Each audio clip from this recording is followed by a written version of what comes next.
এরকম শ্রেণীবিন্যাসে ওইভাবে যাব না যে কার সামর্থ্য কি, কে কতদূর পড়াশোনা করেছে, এটা আমাদের কাছে গুরুত্বপূর্ণ না। আমাদের কাছে গুরুত্বপূর্ণ হচ্ছে নির্দিষ্ট একটা পদের জন্য আমরা ধরুন যে কোনো একজন একটা মন্ত্রণালয় একজন উপদেষ্টা যাকে নিয়ে আসা হচ্ছে উনি ওইটার জন্য কতটুকু যোগ্য। এখন এই যোগ্যতাকে আমরা একটা গুরুত্বপূর্ণ প্যারামিটার হিসেবে সেখানে রাখবো। পাশাপাশি আমরা এখন কথাটা এমন আসতে পারে যোগ্যতায় যদি প্যারামিটার হয় তাহলে আমি বিভাগের কথা কেন বলছি? ভাই আমার 3 বিভাগ থেকে এরকম কি একজনও নেই যে একটা মন্ত্রণালয় চালানোর মতো ওই বিষয়ে বিশেষজ্ঞ বা যোগ্য? অবশ্যই রয়েছে। সেই জায়গা থেকে আমরা মনে করি আমাদের এই কোয়ালিটি আমাদের একটা প্যারামিটার হতে পারে। আরেকটি গুরুত্বপূর্ণ প্যারামিটার হচ্ছে এই 24-এর ছাত্র জনতার অভ্যুত্থানে কে অংশগ্রহণ করেছে, কে সমর্থন জানিয়েছে, কে নীরব ছিল, কে বিপক্ষে ছিল। অবশ্যই যার অংশগ্রহণ সরাসরি ছিল এখানে, যে এতদিনে নির্যাতিত, যে জনমানুষের কথা বলে এসেছে, তার প্রায়োরিটি সবার আগে হওয়া উচিত। সে ওই স্পিরিটটাকে সবচেয়ে বেশি ধারণ করবে। এরপরে যেই মানুষটা সামনাসামনি রাজপথে নেমে না হোক, সোশ্যাল মিডিয়ার মাধ্যমে হোক, দেশে থেকে দেশের বাইরে থেকে হোক সমর্থন জানিয়েছে, ওই সময়ে সৎ সাহসটি দেখিয়েছে, সেই মানুষটার এই জায়গায় প্রতিনিধিত্ব করা উচিত। কিন্তু আমি এই জায়গায় একদম স্পষ্ট করে, ভাই আমরা সরকারের কেউ না, আমরা সরকারের কোনো সুবিধা ভোগ করি না, সরকারের ভালোটাকে ভালো বলবো, সীমাবদ্ধতাকে সরাসরি আমরা কটাক্ষ করবো।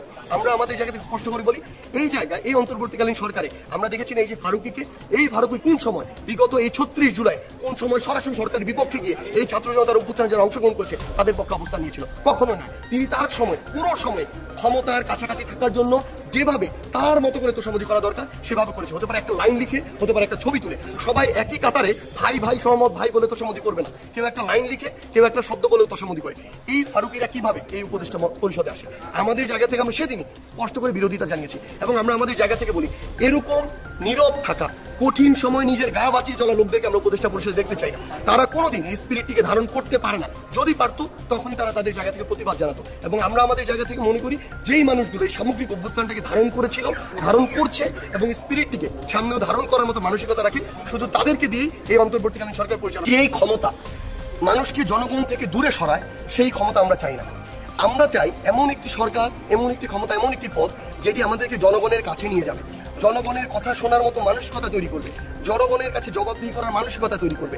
এই সামগ্রিক জায়গায় অন্তর্বর্তীকালীন সরকার আমাকে হোক, উত্তরবঙ্গের অন্য যে কাউকে হোক, কোয়ালিটির জায়গা থেকে হোক, স্পিরিটের জায়গা থেকে হোক, এই অভ্যুত্থানে নিজের অংশগ্রহণ বা বিশ্বস্ততা পরিচয় বা ওটি ধারণ করার জায়গা থেকেও যদি মনে করে, সেটা আমি ব্যক্তিগতভাবে সার্জিস শুধু না, অন্য কেউ যদি মনে করে তাকে ওই জায়গাগুলোতে যোগ্য সামগ্রিক বিষয় যে কাউকে সেই জায়গাটিতে নিতে পারে। এবং আমরা আমাদের জায়গা থেকে মনে করি অবশ্যই প্রত্যেক বিভাগের এক বা একাধিকজন সেই জায়গায় রিপ্রেজেন্টেটিভ থাকা উচিত। এটি ব্যক্তি সার্জিসের উপরে নির্ভর করে না, এটি নির্ভর করে সরকারের, দেশের মানুষের এই মুহূর্তে চাওয়া কি, প্রত্যাশা কি।